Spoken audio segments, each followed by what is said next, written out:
بسم اللہ الرحمن الرحیم اردو کورس کے ناظرین کو میرا سلام۔ میرا نام حامد ہے۔ میرا تعلق ایک مذہبی گھرانے سے تھا۔ میرے والد ایک امام مسجد تھے اور میری ماں نے میٹرک تک تعلیم حاصل کرنے کے بعد قرآن پاک حفظ کیا تھا۔ وہ محلے کے بچوں کو قرآن پاک، ناظرہ اور حفظ بھی کروایا کرتی تھی۔ میں اپنے والدین کا اکیلا بیٹا تھا، نہ ہی میری کوئی بہن تھی اور نہ ہی میرا کوئی بھائی تھا۔ اسی وجہ سے میرے والدین نے مجھے بڑے لاڈ سے پالا تھا۔ اس لاڈ پیار کا نتیجہ یہ نکلا کہ میں بس ظاہر دیکھنے میں بڑا شریف اور نیک لگتا تھا، مگر میں اول نمبر کا آوارہ اور بدتمیز قسم کا لڑکا بن چکا تھا۔ کالج میں میرے سبھی دوست میرے جیسے ہی تھے، بس فرق صرف اتنا تھا کہ وہ ذرا امیر گھرانے سے تعلق رکھتے تھے،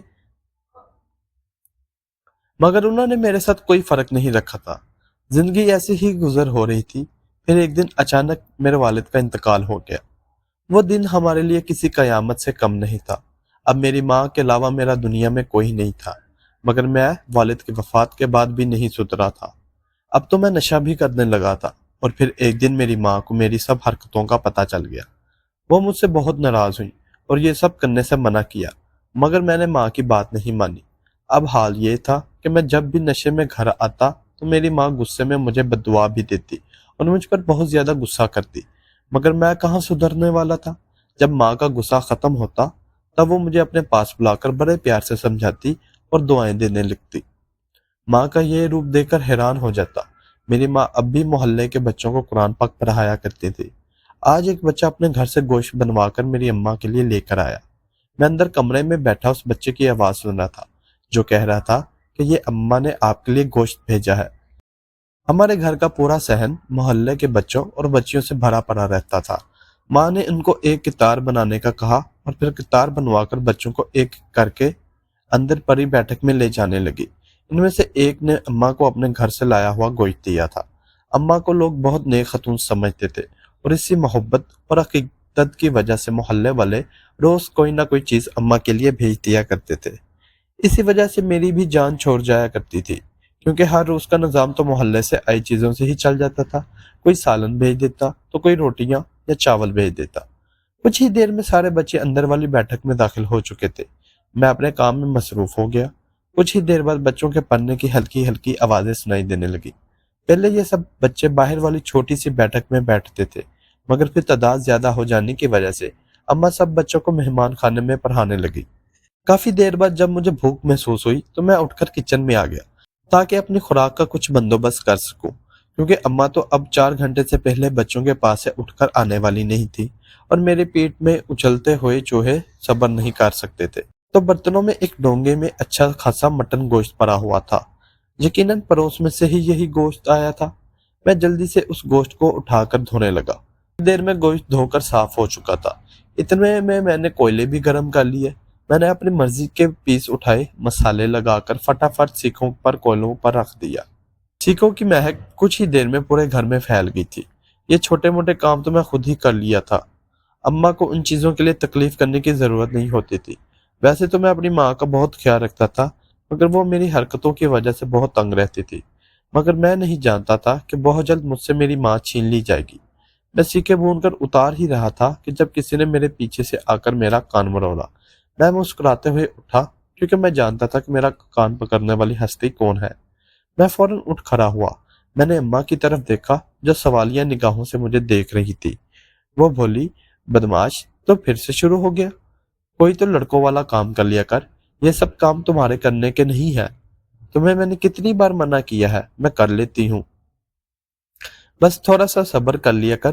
اب اٹھو یہاں سے، جا کر بچوں کو دیکھو، میں تب تک بناتی ہوں۔ اماں یہ کہتے ہوئے میری چھوڑی ہوئی جگہ پر بیٹھ کر سیکھیں بنانے لگ گئی، جبکہ میں باورچی خانے سے نکل کر بچوں والی بیٹھک میں آ گیا، جہاں کوئی 20 کے قریب بچے تھے۔ سب بچے مجھے جانتے تھے۔ میں اکثر ماں کی غیر موجودگی اور اماں کے مصروف ہونے کے باعث ان کے پاس آتا رہتا تھا۔ میرے کمرے میں داخل ہوتے ہی کمرے میں خاموشی چھا گئی، جسے دیکھ کر میرے چہرے پر مسکراہٹ پھیل گئی۔ میں مسکراتا ہوا جا کر اماں کی سربراہی نشست پر بیٹھ گیا۔ سب بچے اور بچے اتنے زور زور سے اپنا سبق پڑھنے لگے جیسے سب نے کوئی موت کا فرشتہ دیکھ لیا ہو۔ میں جتنی دیر وہاں بیٹھا رہا تب تک ان میں سے کسی ایک نے بھی کوئی حرکت یا شرارت نہیں کی۔ میں مسکرا کر سب کو دیکھ رہا تھا۔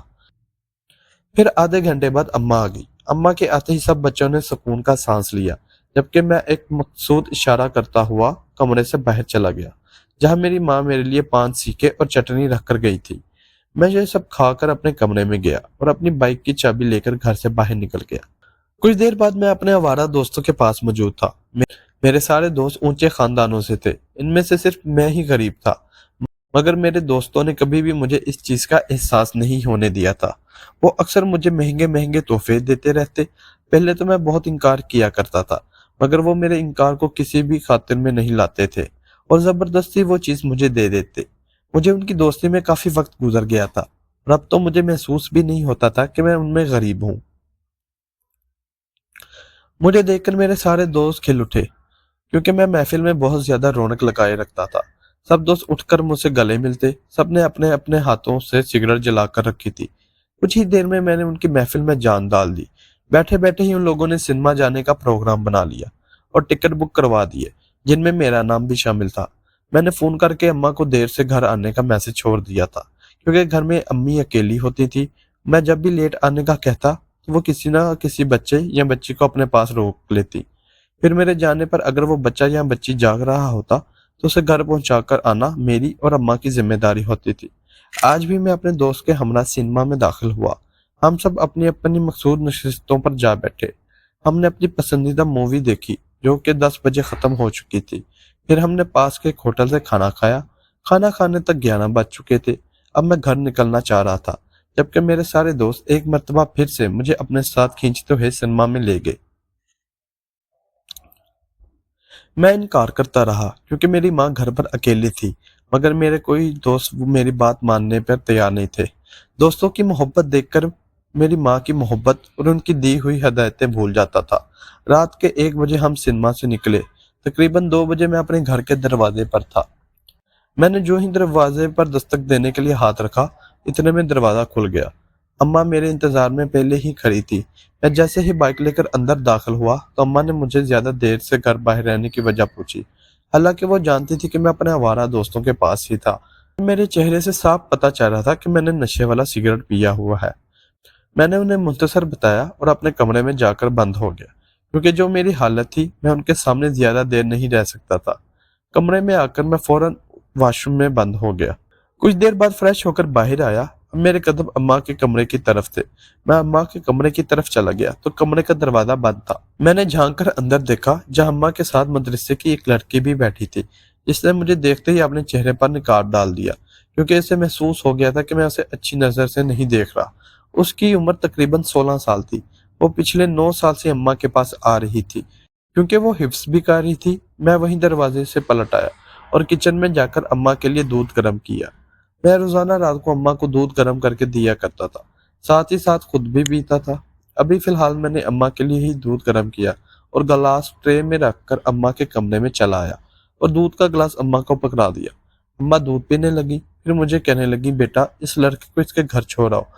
جس وقت تم نے کال کی تھی اس وقت سارے بچے جا چکے تھے، صرف یہی باقی تھی، تو مجبوراً میں نے اس کو روک لیا۔ اب تم جلدی سے جاؤ اور اسے گھر چھوڑ آؤ۔ اماں کہنے لگی، بیٹا رات اسے میں یہیں روک تو لوں، لیکن جوان لڑکی کو میں ساری رات اپنے گھر پر نہیں رکھ سکتی، اور وہ بھی اس صورت میں جب میرا بھی بیٹا جوان گھر پر ہو۔ اماں کی بات سن کر ایک نظر اس لڑکی کی طرف دیکھنے لگا اور پھر میں نے سر ہلا دیا۔ پھر اماں اس لڑکی سے مخاطب ہو کر بولی، جاؤ بیٹا، یہ تمہیں تمہارے گھر چھوڑ آئے گا۔